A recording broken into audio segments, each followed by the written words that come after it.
Hello, and thanks for watching this presentation on the new 8th edition of Nancy Caroline's Emergency Care in the Streets. Today's presenters include Bob Elling and Barb Ehlert, the two lead editors for the 8th edition, along with Christine Emerton, Vice President of Product Development for Jones & Bartlett Learning, and Tiffany Fleiter, Senior Acquisitions Editor, also of Jones & Bartlett Learning. Finally, my name is Brian Rooney. I'm the Director of Marketing Operations for Jones & Bartlett. This presentation will feature 4 sections. We'll present the content overview, then product development and highlighted features. We'll then talk about content updates, and lastly, we'll walk you through the student and instructor resources in development now. Okay, let's get started.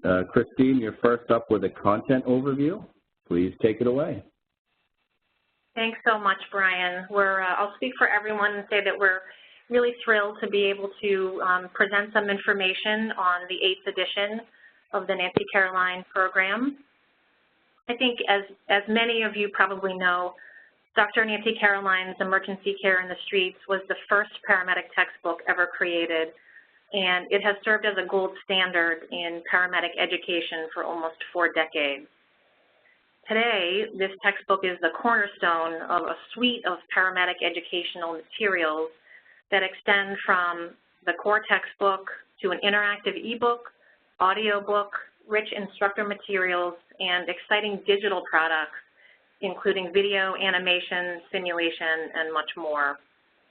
The suite of products that we are offering for the 8th edition enable educators to build the ideal course to meet their students' needs and to fit with the way you teach your courses.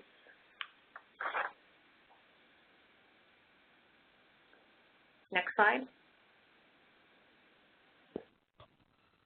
So taking a closer look at the standards and guidelines that drive the development of our paramedic resources, as you probably know, the National EMS Education Standards are considerably different from the prescriptive, detailed DOT objectives that we followed in the past.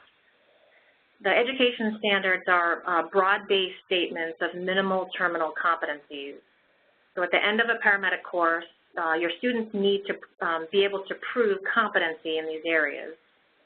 As educators, you want to know that the textbook you choose fully addresses every competency statement.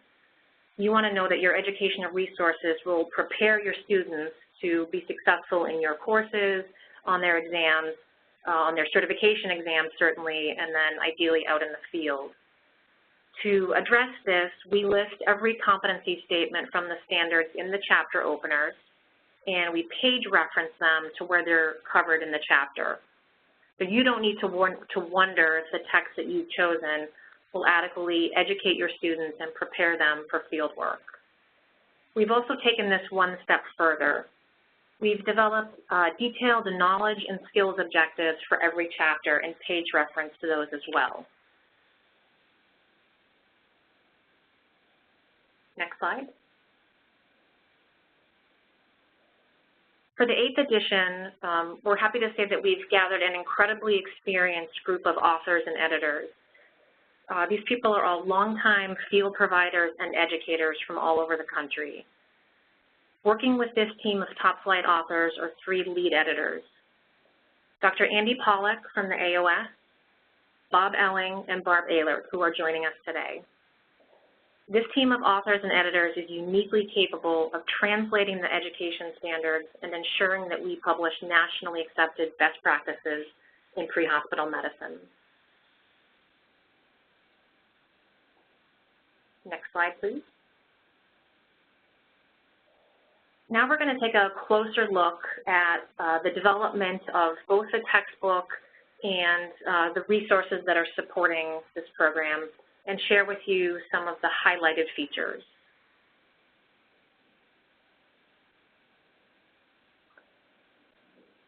So in the next few slides, we'd like to share with you all of the steps that we took to ensure that the 8th edition meets the needs of every paramedic educator and student. At the outset of our process, we created a comprehensive development plan that included feedback from multiple areas.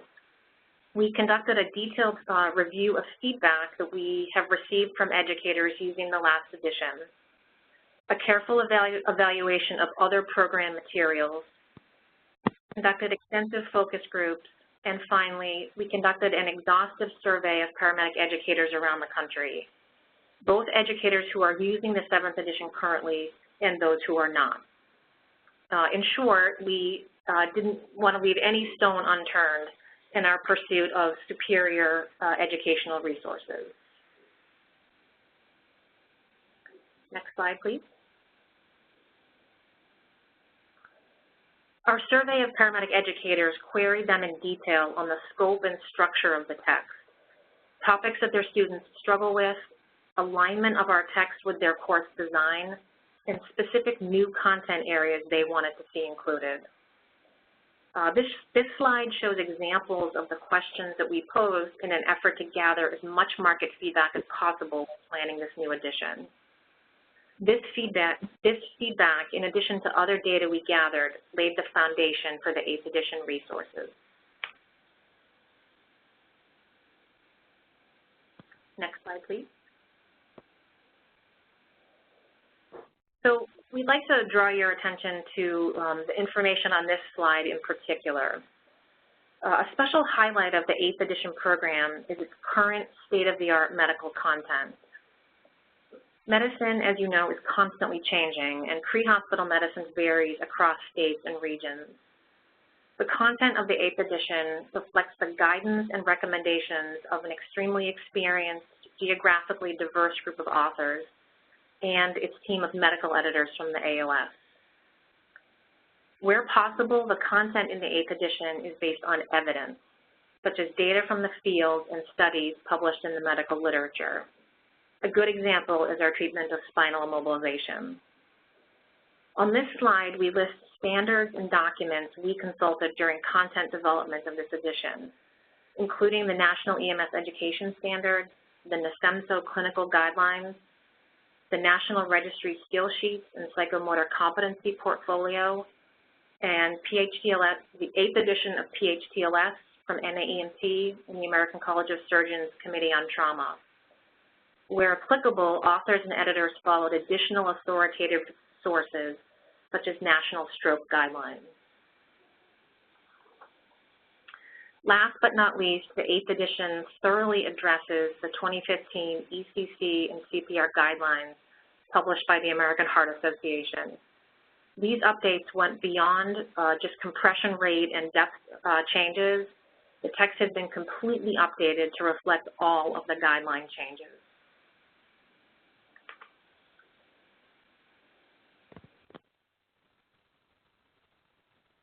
Patient assessment in the 8th edition, as with our other core titles, is addressed in a single comprehensive chapter, ensuring that students understand patient assessment as a single integrated process.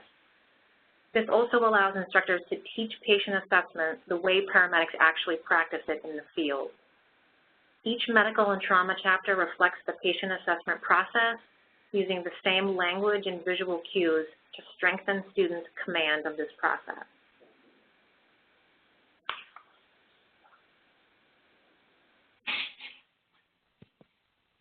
You'll find the great features that we include in the 7th edition, such as progressive case studies, presented and refined in the 8th.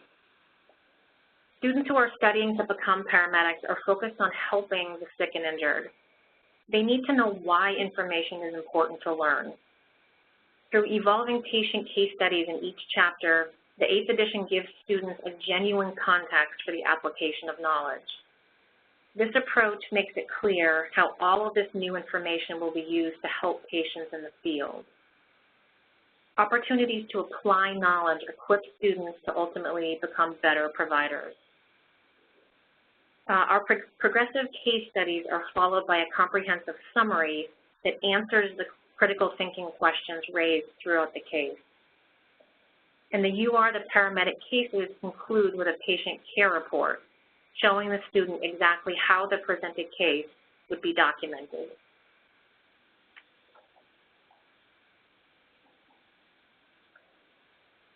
the AOS Orange Book series has always been recognized for its outstanding photographs and illustrations. With the 8th edition, you'll notice that we made significant updates to the art program. In addition to hundreds of new photos shot by the Jones and Bartlett Learning team, of particular note are new childbirth photos shot by Dr. Andy Pollack in conjunction with a childbirth video project he spearheaded. The updated photos and illustrations show students injuries, skills, and important concepts in high-quality, current, clear imagery. Some examples of the new images are shown here, including an example of a new childbirth photo.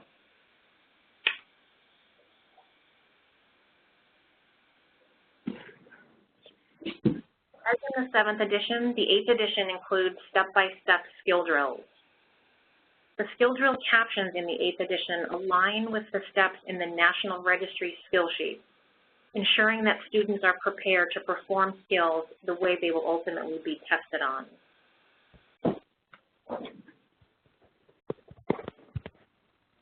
At the end of each chapter, you'll find tools that will help your students gauge their comprehension of the content and prepare for exams. In the 8th edition, the assessment and action questions and answers were completely overhauled to tie closely to the scenario presented and to emphasize critical thinking.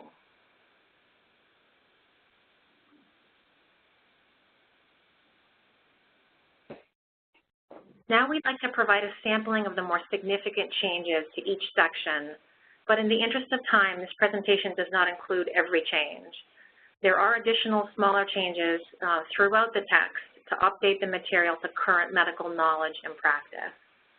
And for this part of the presentation, I'll turn this over to Barb and Bob so they can speak to these important content updates. So Barb, I will turn the presentation over to you. Thank you, Christine.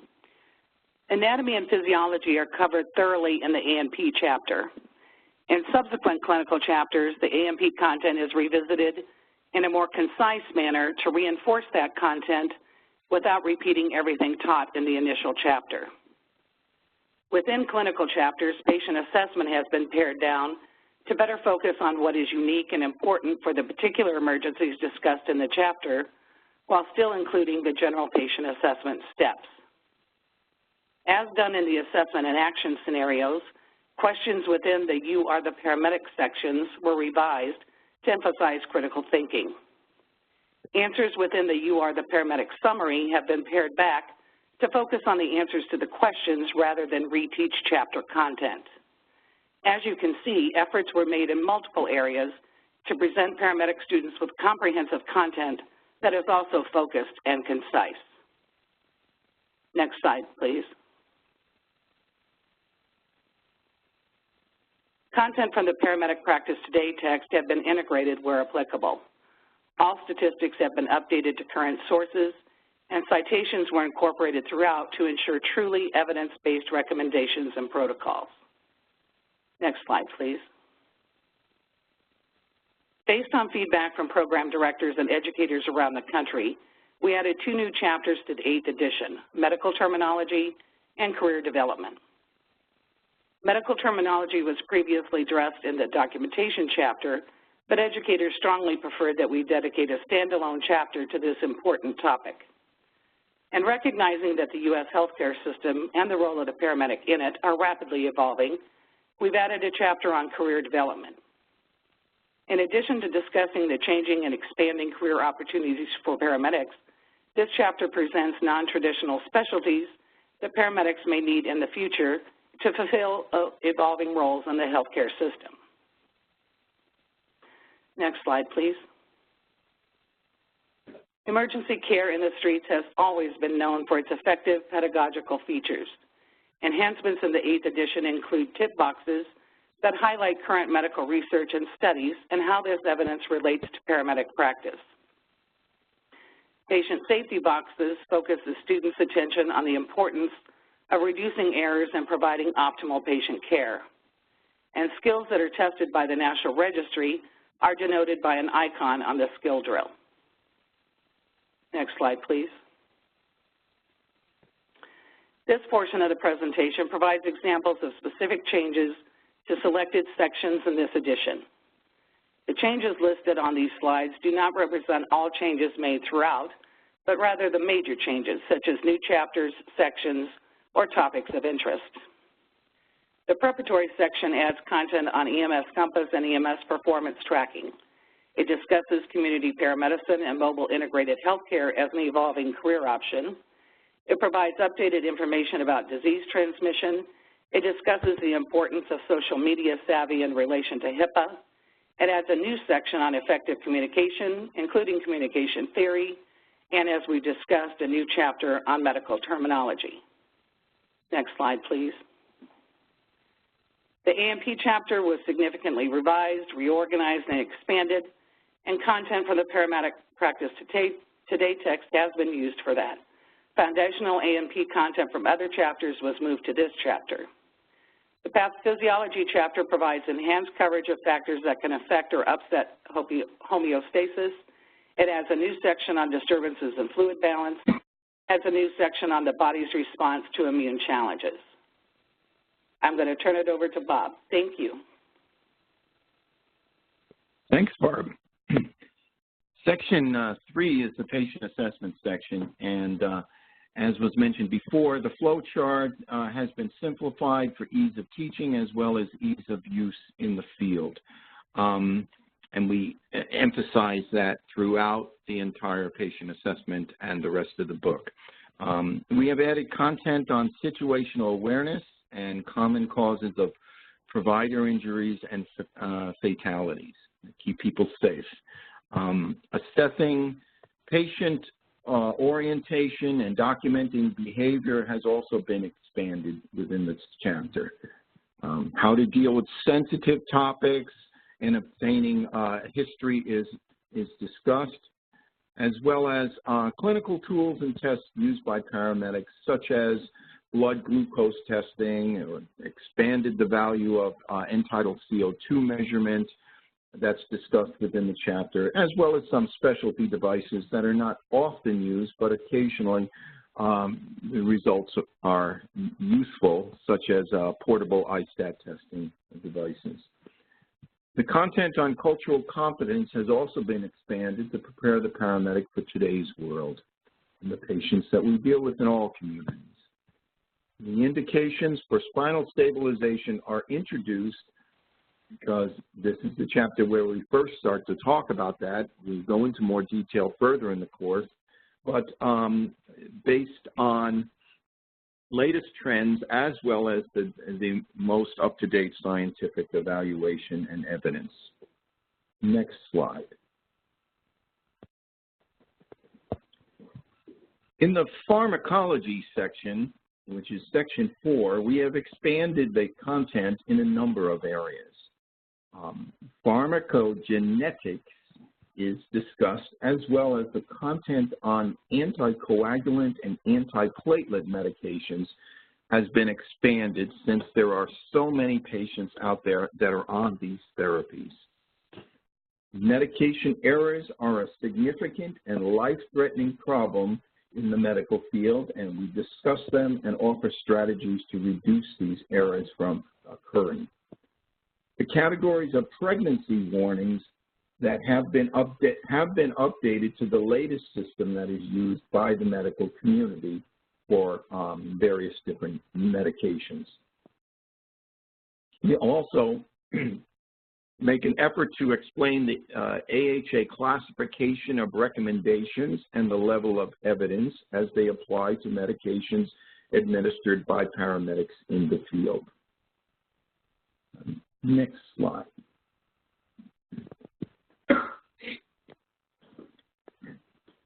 Section 5 is the airway management section, and it's been completely updated as there were a number of 2015 ECC CPR guideline changes that we needed to make. There are also a number of topics that have been added to this section, including apneic oxygenation, a video laryngoscopy skill drill has been added, bimanual laryngoscopy, insertion of the iGel supraglottic airway device, and delayed sequence intubation. The use of waveform capnography and a discussion of abnormal waveforms has been expanded to follow the paramedic practices in the field today. We don't only use that device to determine whether the tube was stuck in the right orifice. We also use that for many other things, and that's been expanded within this section. Next one. The medical section is section 6, and there are a number of updates. Maintaining appropriate oxygen saturation levels is emphasized, moving away from the everyone gets oxygen attitude of the past. The management of the patient with suspected stroke has been updated to follow the most current AHA ASA Guidelines. There is also content on a number of other topics that have been updated, including prediabetes and the long-term complications of diabetes, viral hemorrhagic fevers such as Ebola and Lassa fever. The street drugs have been updated to include the so-called cheap amphetamines such as Flakka, Cloud9, White Lightning, drugs like that that have appeared on the street that paramedics have to deal with on an ongoing basis, as well as emphasis on the narcotic problem that's plaguing so many of our communities. The interaction and coordination with mobile crisis outreach teams is also discussed and as a resource in many communities. Next slide. Section 7 is about trauma. We have updated the material on spinal stabilization and, yes, immobilization, as it is occasionally clinically necessary. Managing hemorrhage has been updated to the latest science and most up-to-date methods, emphasizing the need for controlling life-threatening bleeding in the primary survey and not waiting to a later point. We have also updated the management of flail chest, emphasizing ventilation. The content of the head trauma and concussion has been updated to align with current science and trends in field assessment as well as management. Head trauma is one of those areas we continue to learn a lot about. Next slide.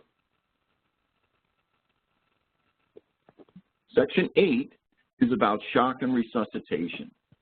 The final link in the chain of survival, post-resuscitative care, has been expanded because in many communities, return of spontaneous circulation, or ROSC, is becoming the new norm. The concept of pit crew code training is discussed as well as the value of various forms of feedback devices used during the management of the field code, as well as reviewing how a code went after it has been completed. There's a strong emphasis on teamwork, as well as practice teams produce tremendous results in resuscitation. So sometimes it's not just about the equipment, it's about all the people knowing their role and having practiced well together.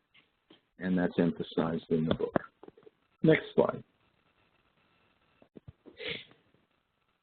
Section 9 is special patient populations, and some content has been added in such areas as dealing with the meconium-stained newborn, autism spectrum disorders, as we learn more and more how to recognize and how to handle patients that have these issues, hospice and palliative care, and we have also enhanced the coverage of interfacility transfer and some of the reasons why patients are transferred. This is a growing area, especially as we have more and more hospitals that are developing specialties in regional trauma centers and various different levels as our healthcare system evolves. EMS paramedics will be doing a lot of transferring. Next slide. Section 10 covers EMS operations. We have added content on topics such as body armor and preparing for active shooter incidents, as well as paramedic self-defense. More recent international epidemics and disasters are reviewed than the ones that were previously in the book. Unfortunately, there's always quite a bit of supply to draw from. There have been updates that have been made pertinent to NFPA Standard on competencies for EMS personnel responding to hazmat or WMD incidents, as well as the SALT triage has been added to the book. Next slide. And then finally, Section 11 is a new chapter. This was mentioned before, to help the paramedic student understand many of the new career options that they may choose to enter into in their career.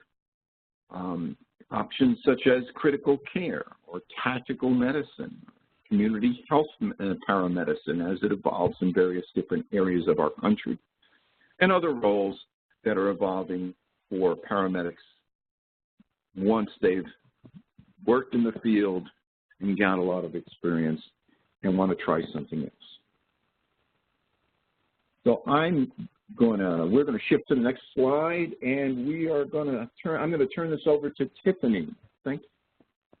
Great. Thanks so much, Bob and Barb, for that excellent overview. Really appreciate it. We wanted to round out the presentation with some information about the robust student and instructor resources that will support the 8th edition program. We've continued to build out the resources available in our new LMS, Navigate 2, and we've made improvements and enhancements to specific resources. If you aren't already familiar with Navigate 2, I would encourage you to talk with your JBL sales specialist and arrange a webinar. Navigate 2 offers mobile-ready course materials, including a comprehensive and interactive ebook, student practice activities and assessments, a full suite of instructor resources, and learning analytics dashboards. Navigate 2 enables educators to teach online, on-site, or in a hybrid format. All of our digital packages include the suite of instructor resources. Based on a lot of excellent feedback from our educators, we enhanced the instructor offerings for the 8th edition. We heard from many of you that you wanted more focused lecture materials. In other words, slides that highlight only the critical content rather than covering all content in the chapter. Knowing that some educators do want more detailed lecture materials, we decided to offer 2 versions, comprehensive and focused. We know that simulation is also becoming more and more important to EMS education, but many educators aren't sure how to incorporate simulation into their courses.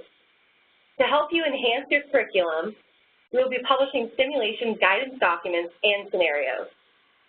And finally, in an effort to provide all of the resources you need to manage your paramedic program, we've added the PhysGap scheduler and skills tracker tools to all of our new packages. Next slide, please. At the preferred level, you and your students get access to all of the Advantage resources, plus the Navigate Test Prep tool, which is extremely popular with students.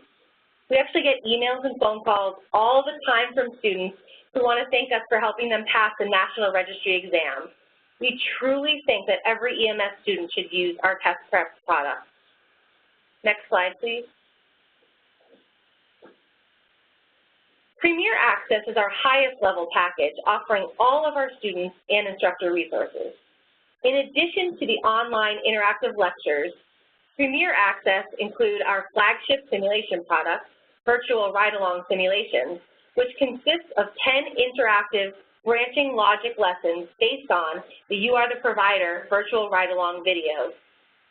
The lessons provide an educational framework for the patient case videos and incorporate incorporate critical thinking questions, branching pathways and remediation, animations and simulations, and extremely powerful instructor analytics. Next slide, please. The student resources are designed to help students retain the most important information and to assist them in preparing for exams. The student workbook is organized by chapter and is designed to reinforce and solidify what students learn in the textbook and in the classroom. We have included a variety of exercises to meet the needs of all students, taking into consideration different learning styles. There are a number of ways to use the student workbook. You can assign homework assignments, check students' progress and understanding at modular exams, or consider providing an exam grade for completion of exercises in the workbook. The answer key provided in the back of the student workbook provides answers and page references for every question. The pages are perforated so that you can remove them at the beginning of a course if you choose. We also publish the popular Informed Field Guides and mobile apps, which are excellent resources for your students during their initial education and also once they're working in the field. Next slide, please. Many of you have asked when the textbook and Navigate 2 packages will be available for use in your courses. We're happy to let you know that the textbook will publish in early August, and we expect to have the online instructor resources, online test bank, and Navigate Advantage course available by mid-August. The preferred course with test prep should be live in late August. The interactive lectures in the Premier course take a little bit longer to build. Our plan is to make the Premier course available in December with as many of the interactive lectures as possible. We will add the remaining lectures as they are completed. If you have additional questions, please contact your sales reps or feel free to reach out to one of us. We're always happy to answer any questions you have. We hope that this has given you a good initial idea of the larger content updates to the 8th edition. In addition to acknowledging the tremendous work from the authors and lead editors, we would like to express heartfelt thanks to the many reviewers whose feedback helped improve and refine the content even further. We truly hope that the full update to the 2015 ECC and CPR guidelines, as well as other updates to the textbook and its rich digital resources, meet and exceed your expectations for outstanding content. On behalf of Jones & Bartlett Learning, the lead editors, and the American Academy of Orthopedic Surgeons, thank you so much for attending this webinar.